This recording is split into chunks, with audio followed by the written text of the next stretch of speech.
शुरुआत करते एक वड्डे फैसले तो मान सरकार का एक वड्डा फैसला सामने आया। पिछली सरकार के नाल संबंधित है फैसला।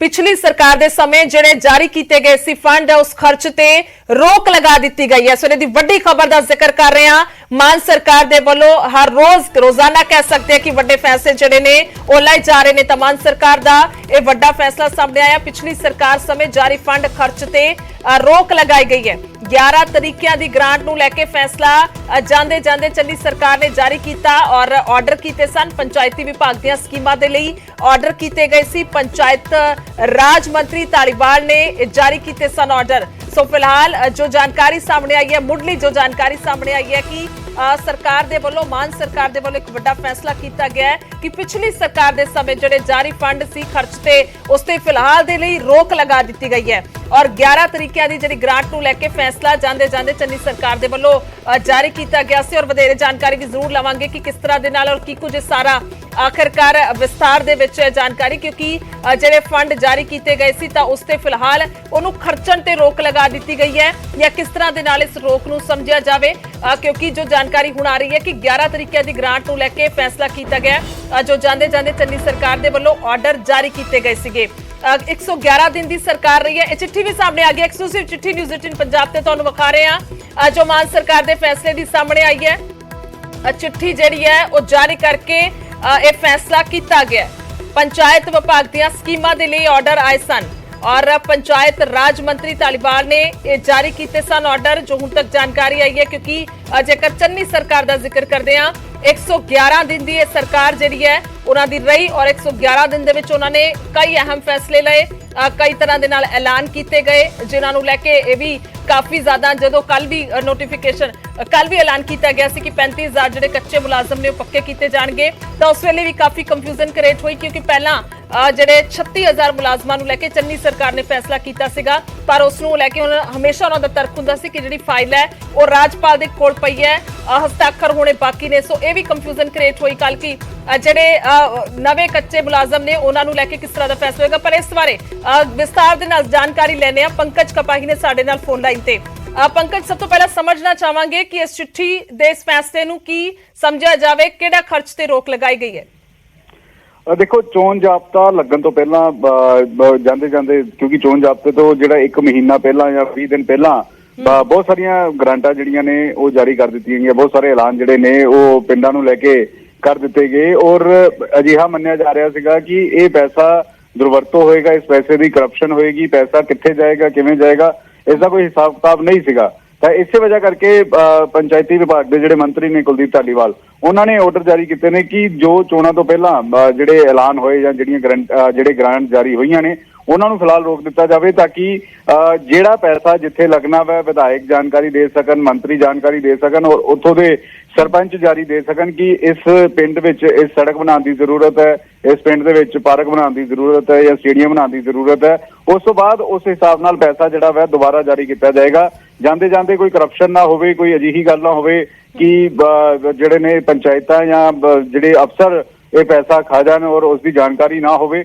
इस करके ये ग्रांटा जड़ियां ने रोक दी गई और जानकारी मिली है कि इन्हां दे विच करीब 86 करोड़ रुपया जिहड़ा जारी भी होया सीगा उन्हां नूं भी रोकण दी गल कही गई है और करीब 300 करोड़ रुपया अजिहा सीगा जो वख-वख स्कीमां दे तहत जारी होना सीगा, लेकिन उन्हां नूं फिलहाल दी घड़ी रोक दिता गया और नवा सिस्टम देखा जाएगा कि कित्थे कितनी जरूरत है पैसे की और उस हिसाब नाल ग्रांट जिहड़ी है वो जारी की जाएगी नवी सरकार दे वल्लों।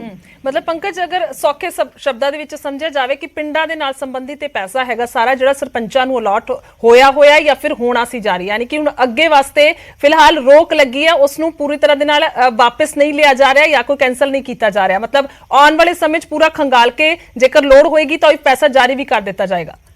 पंकज, बिल्कुल बिल्कुल गुरजोत, क्योंकि कई थावां ते पैसा जारी होने की भी गल की गई सी, लेकिन सरकार देखेगी कि केड़ी जगह ते कितना पैसा जाना चाहिए वै और अगर गलत तरीके नाल पैसा गया तो पैसा वापस भी लिता जाएगा और जिथे जरूरत है पिंडां दे विच जिथे जरूरत है उसनूं दोबारा अफसर जिहड़े ने आकलन करनगे और उस तो बाद ही पैसा जारी किया जाएगा। क्योंकि अमूमन ये देखा जाता है कि जदों चोणां नेड़े आंदियां ने सरकार कई सारिया ग्रांटा जारी कर दिंदियां ने, कई सारे ऐलान जारी कर दिते जांदे और पैसा जिहड़ा वै वो लोकां च लगन दी थां पंचायतां कोल या अफसरां दीयां जेबां दे विच ਚਲਾ ਜਾਂਦਾ ਵਾ। ਇਸ ਵਜ੍ਹਾ ਕਰਕੇ ਵੀ ਇਹ ਰੋਕ ਲਗਾਈ ਗਈ ਹੈ ਤਾਂ ਕਿ ਪੈਸਾ ਪੰਜਾਬ ਸਰਕਾਰ ਦਾ ਸਹੀ ਤਰੀਕੇ ਨਾਲ ਲਗਾਇਆ ਜਾਵੇ, ਕਿਉਂਕਿ ਕਰਪਸ਼ਨ ਨੂੰ ਰੋਕਣ ਦੀ ਗੱਲ ਆਮ ਆਦਮੀ ਪਾਰਟੀ ਦੀ ਸਰਕਾਰ ਕਰ ਰਹੀ ਹੈ ਔਰ ਆਮ ਕਰਪਸ਼ਨ ਰੋਕਣ ਦੇ ਪਾਸੇ ਇਹ ਪਹਿਲਾ ਕਦਮ ਮੰਨਿਆ ਜਾ ਰਿਹਾ ਤਾਂ ਕਿ ਸਹੀ ਥਾਂ ਤੇ ਪੈਸੇ ਦਾ ਇਸਤੇਮਾਲ ਜਿਹੜਾ ਵਾ ਉਹ ਆਉਣ ਵਾਲੇ ਦਿਨਾਂ ਦੇ ਵਿੱਚ ਹੋ ਸਕੇ। ਪਤਾ ਲੱਗੇ ਕਿ ਵਿਧਾਇਕ ਦੱਸਣ ਕਿ ਕਿੱਥੇ ਕਿੰਨਾ ਪੈਸਾ ਚਾਹੀਦਾ, ਕਿਹੜੀ ਪਿੰਡ ਨੂੰ ਕਿੰਨਾ ਪੈਸਾ ਚਾਹੀਦਾ ਵਾ ਔਰ ਉੱਥੇ ਕਿਵੇਂ ਜ਼ਰੂਰਤ ਹੈ, ਉਸ ਨੂੰ ਦੇਖਣ ਤੋਂ ਬਾਅਦ ਹੀ ਪੈਸੇ ਜਿਹੜੇ ਨੇ ਗ੍ਰਾਂਟਾਂ ਜਿਹੜੀਆਂ ਨੇ ਉਹ ਜਾਰੀ ਕੀਤੀਆਂ ਜਾਣਗੀਆਂ। ਕਿਉਂਕਿ ਹਰ ਮਸਲੇ ਦੇ ਦੋ ਪੱਖ ਨੇ। ਪੰਕਜ, ਅਖੀਰਲਾ ਸਵਾਲ ਹੈ, ਕੀ ਲੱਗਦਾ ਇਸ ਫੈਸਲੇ ਨੂੰ ਵਿਰੋਧੀ ਕਿਵੇਂ ਦੇਖਣਗੇ ਤੇ ਕੀ ਇਹ ਫੈਸਲਾ ਸਹੀ ਹੈ ਜੇਕਰ ਇਸ ਮਾਇਨੇ 'ਚ ਗੱਲ ਕੀਤੀ ਜਾਵੇ ਤਾਂ? ਦੇਖੋ, ਚੋਣਾਂ ਨੇੜੇ ਆਉਂਦੇ ਜਦੋਂ ਕਈ ਵਾਰ ਅਜਿਹਾ ਹੁੰਦਾ ਹੈ ਕਿ ਵੋਟਾਂ ਦੇ ਪਿੱਛੇ ਵੀ ਦੇਖਿਆ ਜਾਂਦਾ ਹੈ ਕਿ ਵੱਡੇ ਵੱਡੇ ਐਲਾਨ ਕਰ ਦਿੱਤੇ ਜਾਂਦੇ ਹੈ, ਕਈ ਸਾਰੀਆਂ ਅਨਾਉਂਸਮੈਂਟ ਕਰ ਦਿੱਤੀਆਂ ਜਾਂਦੀਆਂ ਨੇ ਔਰ ਵੋਟ ਤਾਂ ਕਿ ਪੈ ਸਕੇ। ਲੇਕਿਨ ਹੁਣ ਨਵੀਂ ਸਰਕਾਰ ਨੇ ਆਪਣਾ ਅਕਾਊਂਟ ਵੀ ਦੇਖਣਾ ਹੈ, ਖਾਤਾ ਵੀ ਦੇਖਣਾ ਹੈ ਕਿ ਕਿੰਨੇ ਪੈਸੇ ਦੀ ਜ਼ਰੂਰਤ ਹੈ। ਇਹ ਨਾ ਹੋਵੇ ਕਿ ਸਰਕਾਰ ਜਿਹੜੇ ਆ ਪੁਰਾਣੇ ਹਿਸਾਬ ਕਿਤਾਬ ਹੀ ਦਿੰਦੇ ਰਹਿ ਜੇ ਕਿ ਪਤਾ ਲੱਗਾ ਕਿ ਇੰਨਾ ਪੈਸਾ ਪਿਛਲੀ ਸਰਕਾਰ ਇੱਥੇ ਜਾਰੀ ਕਰ ਚੁੱਕੀ ਸੀ, ਇੱਥੇ ਜਾਰੀ ਕਰ ਚੁੱਕੀ ਸੀ ਔਰ ਖਜ਼ਾਨੇ ਦਾ ਦੁਰਵਰਤੋਂ ਨਾ ਹੋਵੇ। ਇਸ ਵਜ੍ਹਾ ਕਰਕੇ ਇਹ ਗ੍ਰਾਂਟਾਂ ਜਿਹੜੀਆਂ ਨੇ ਰੋਕੀਆਂ ਗਈਆਂ ਨੇ ਔਰ ਜਦੋਂ ਦੁਬਾਰਾ ਇਸ ਨੂੰ ਦੇਖਿਆ ਜਾਏਗਾ ਤਾਂ ਫਿਰ ਜ਼ਰੂਰਤ ਪਏਗੀ। ਤਾਂ ਸਰਕਾਰ ਦਾ ਮੰਨਣਾ ਹੈ ਕਿ ਕਰਪਸ਼ਨ ਰੋਕਣ ਦੇ ਲਈ ਇਹ ਕਦਮ ਜਿਹੜਾ ਵਾ ਉਹ ਮੰਨਿਆ ਗਿਆ ਵਾ। ਠੀਕ ਹੈ ਪੰਕਜ, ਤਮਾਮ ਜਾਣਕਾਰੀ ਦੇ ਲਈ ਧੰਨਵਾਦ ਹੈ, ਸ਼ੁਕਰੀਆ।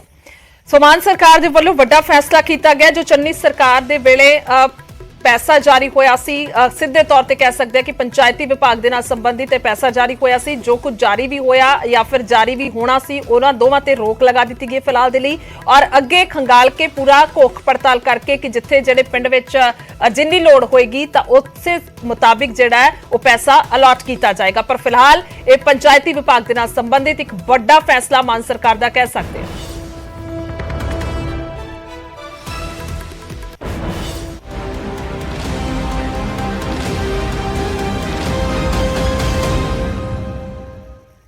ਅੱਗੇ ਵਧਦੇ ਹਾਂ ਤੇ ਇੱਕ ਹੋਰ ਅਹਿਮ ਐਲਾਨ ਦੀ ਗੱਲ ਕਰਾਂਗੇ। ਭਗਵੰਤ ਮਾਨ ਹੋਰਾਂ ਦੇ ਸੀਐਮ ਦੀ ਐਕਸ਼ਨ ਲਾਈਨ ਭ੍ਰਿਸ਼ਟਾਚਾਰ ਦੇ ਖਿਲਾਫ ਸਰਕਾਰ ਦੇ ਵੱਲੋਂ ਹੈਲਪਲਾਈਨ ਨੰਬਰ ਜਾਰੀ ਕੀਤਾ ਗਿਆ।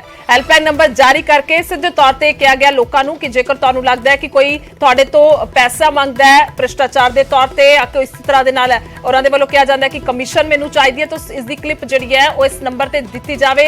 9501200200 ਨੰਬਰ ਜਾਰੀ ਕੀਤਾ ਗਿਆ ਜਿਸ ਤੇ ਸੀਐਮ ਸਿੱਧੀ ਸ਼ਿਕਾਇਤ ਜਿਹੜੀ ਹੈ ਉਹ ਸੁਣਨਗੇ, ਉਸ ਨੂੰ ਵੇਖਣਗੇ, ਉਸ ਤੋਂ ਬਾਅਦ ਜਾਂਚ ਪੜਤਾਲ ਹੋਏਗੀ ਤਾਂ ਫਿਰ ਐਕਸ਼ਨ ਵੀ ਹੋਏਗਾ।